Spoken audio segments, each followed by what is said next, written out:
కేవలం మీ ఆధ్వర్యంలో అంటే మీ పెద్దల ఆధ్వర్యంలోంచి జరిగిందా, లేకపోతే ఎవరైనా అత్యుత్సాహంతో ఈ ట్వీట్ పెట్టడం జరిగిందా? ఈరోజు ఆ ట్వీట్ చాలా ప్రకంపనలు సృష్టిస్తూ ఉంది. మీరేంటో, మీ క్యాపబిలిటీ ఏంటో ఈరోజు ఆ ట్వీట్ ద్వారా తెలిసిందంటూ కూడా బీఆర్ఎస్ చాలా వైరల్ చేస్తూ ఉంది ఈ ట్వీట్ని, అంటే స్క్రీన్ షాట్స్ పెట్టి.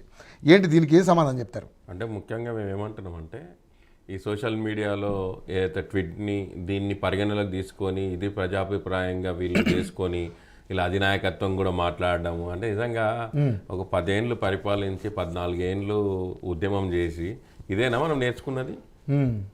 మనం ఎవరు ట్వీట్ చేసిండ్రు, ఎవరు కామెంట్ చేసిండ్రు, అసలు ఆడ ఎంత సిగ్గు పోతుంది? ఫామ్ హౌస్ పాలనకు నీకు లైకులు కొట్టిరు అంటే ఎవరు లైకులు కొట్టరు? కింద ఎవరైనా ఒక్కరన్నా కామెంట్ పెడతారు కదా దానికి. అసలు ఎంత ఘోరాతి ఘోరంగా అంటే దాంట్లో జరిగినటువంటి టెక్నాలజికల్గా ఏమేమి చేసిండ్రు, ఎవరు లైకులు కొట్టిండ్రు, ఎవరు దానికి యాక్సెప్ట్ చేసిండ్రు అనేది అది రేపు ఎల్లుండి తేలుతుంది. కానీ అంతకుముందు రేపు పొద్దున్నే ఎలక్షన్స్ ఉన్నాయి.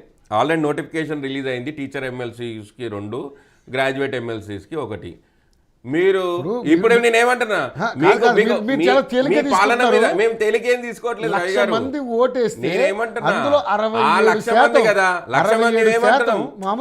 నేనేమంటున్నానండి, ఇప్పుడు అందులో అందరూ కూడా చదువుకున్న వాళ్ళే ఫోన్లు వాడుతున్న వాళ్ళు, అంటే అంత చదువుకుంటే అంత ఇంత జ్ఞానం ఉన్న వాళ్ళే ఫోన్లు వాడుతుంటారు. ఇప్పుడు రేపు పొద్దున ఓటింగ్ ఎలక్షన్స్ వచ్చేది కూడా గ్రాడ్యుయేట్ కు, టీచర్స్ కి ఎలక్షన్స్ కు ఉంది. మళ్ళీ దీంట్లో మీ అభ్యర్థులను పెట్టి మీరు ఇదే ఓటింగ్ తో మీరు ఇప్పుడు వచ్చిన దాన్ని అభిప్రాయాన్ని బేరీజ్ గా తీసుకొని ముందుకు పోండి అని అడుగుతున్నాం. మేము కూడా మిమ్మల్ని ఏమంటున్నాం అంటే ఛాలెంజ్ చేస్తున్నాం. ఈరోజు యోయోటి ద్వారా మేము బీఆర్ఎస్ పార్టీకి మేము ఛాలెంజ్ చేస్తున్నాము. మీకు ఇక్కడ మీకు మెదక్ల, సిద్దిపేట, గజ్వేల్, నర్సాపూర్, సంగారెడ్డి, జైరాబాద్లో మీ యొక్క ప్రాతినిధ్యం వహిస్తున్నటువంటి ఎమ్మెల్యేలు ఉన్నారు. అదేవిధంగా నిజామాబాద్లో ఉన్నారు, అదేవిధంగా కరీంనగర్లో ఉన్నారు. కరీంనగర్లో మీ పార్టీని అతి త్వరలో నాశనం చేసేపోయేటువంటి కాన్స్టిట్యున్సీ హుజూరాబాద్ ఎమ్మెల్యే ఉన్నాడు. ఇంతమంది పెద్ద మహానుభావులు ఉన్నారు. ఆడంతా సిరిసిల్లాలో ఏమంటారు కేటీఆర్ గారు ఉన్నారు. వీళ్ళందరూ ఉన్నారు. ఎందుకు మీరు పోటీకి జంకుతున్నారు? ఫస్ట్ మీరు ఆడ పోటీకి అభ్యర్థిని పెట్టండి. అభ్యర్థిని పెట్టి మీరు ఇదే భవితవ్యాన్ని ఆడ చూసుకోండి. ఆడ తేలిపోతుంది ప్రజలు ఎవరిని ఏం చేస్తున్నారు, ఎవరిని ఏ నిర్ణయాన్ని ఏం తీసుకోబోతున్నారు అని చెప్పి.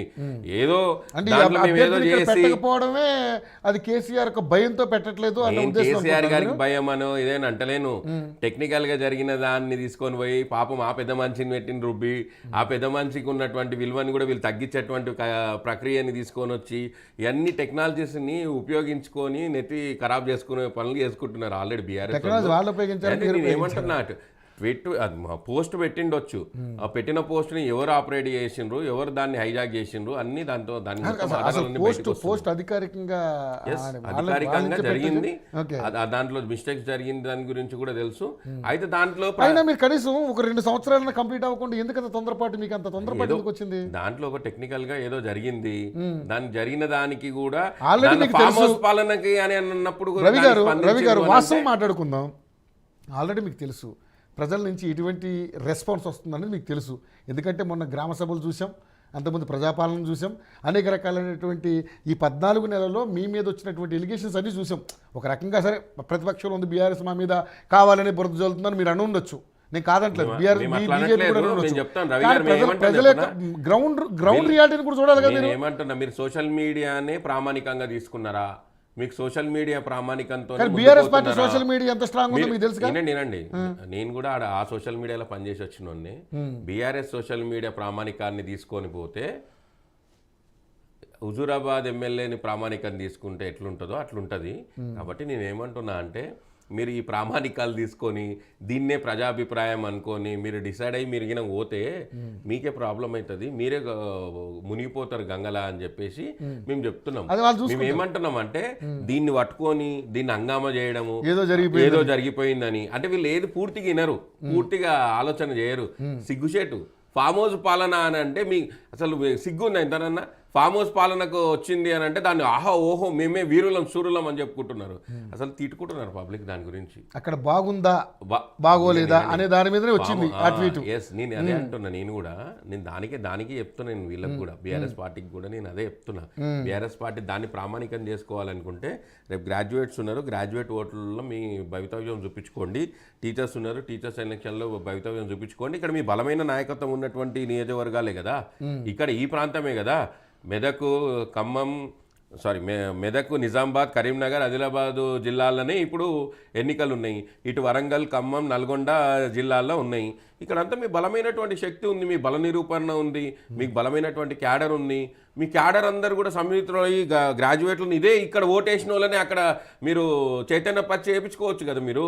కానీ అట్లా కూడా చేయరు వీళ్ళు లోపాయికారికంగా బీజేపీ అభ్యర్థులకు వీళ్ళు సపోర్ట్ చేసుకుంటారు. ఈసారి కూడా వీళ్ళు లాస్ట్ పార్లమెంట్ ఎన్నికల్లో పూర్తి స్థాయిలో 0 సీట్స్కి ఎట్లయితే పోయినరో ఇప్పుడు ఎమ్మెల్సీ ఎన్నికలు అవుతారు. రాబోయే రోజుల్లో అసెంబ్లీలో కూడా పోటీ చేయడానికే వీళ్ళు సుముఖంగా చూపించారు. ఇది ఓన్లీ ఈ ఆన్లైన్లో చూసి ఎంజాయ్ చేసుకుంటూ బతుకుతారు అంతే. కానీ కేవలం దీన్ని మీరు ఏదో తప్పించుకునే కార్యక్రమం చేస్తున్నారు. ఎందుకంటే ఆల్రెడీ మీరు టక్మని అడుసులో కాల్ వేసారు, తీసుకుంటే వెనక్కి తీసుకోలేని పరిస్థితి. సో ఏ విధంగా చూస్తారు దీన్ని? మేమేం అట్లేం చెప్పట్లేదు కదా. మీరు దీన్నే ప్రామాణికం అనుకొని మీరు ముందుకు పోతా అంటే గోహెడ్ అని అంటున్నాం మేము కూడా. మేము కాదంటలేం మేము కూడా. మీరు అట్లా ప్రామాణికం అనుకున్నప్పుడు పోటీ చేయండి అని అంటున్నాం మేము కూడా. మీకు కూడా పోటీ చేయండి. మీకు కూడా ప్రజలు ఎవరు ఓటు వేసినరో ఆ ఓటు వేసిన వాళ్ళు ఎక్కడి నుండి వచ్చిర్రో ఆ ఓటుని ఈ ఓటునే ప్రామాణికంగా అనుకొని మీరు నిలబడండి అని అంటున్నాం మేము కూడా. మేము అదే ఛాలెంజ్ చేస్తున్నాం రవి గారు. మేము ఏమంటారు, మీకు 1,00,000 ఓట్లు ఆడ వచ్చినాయి అబ్బా, అవే గ్రాడ్యుయేట్స్ చదువుకున్న వాళ్ళే కదా ఆడ ఓట్లేసింది, అదే ఓట్లేస్తారు. మళ్ళీ రేపు పొద్దున్న నిలబడండి, ఎందుకు నిలబడతలేరు, ఎందుకు జంకుతున్నారు అని అంటున్నాం మేము.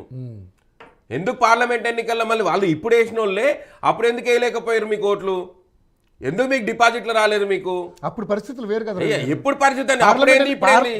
ఎప్పుడైనా ఒకటే, ఎప్పుడైనా ఒకటేనండి, ఎప్పుడైనా ఒకటే. వినండి, ఎప్పుడైనా ఒకటే. ప్రజాభిప్రాయం అనేది వన్స్ ఒకసారి డిసైడ్ అవుతారు. వాళ్ళు ఎట్లా చేసుకోవాలంటే వాళ్ళు ఆ నిర్ణయం తీసుకుంటారు.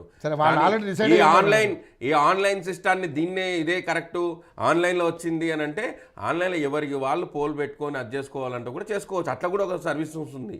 ఇప్పుడు ఆన్లైన్లో వచ్చిన దాన్నే పరిగణలోకి తీసుకొని నేనేమంటున్నా, పోల్ పెట్టింది కరెక్టే, పోల్ తర్వాత పోల్ని హైజాక్ అయ్యింది అనేది దాన్ని కూడా అది కూడా వాస్తవమే. రైట్ గౌతమ్ ప్రసాద్ గారు, సో మీకు ఇదొక అంటే ఒక వరంలాగా అనిపించిందా లేకపోతే ఏంటి? ఎందుకంటే వాళ్ళు కావాలని పోల్ పెట్టారా లేకపోతే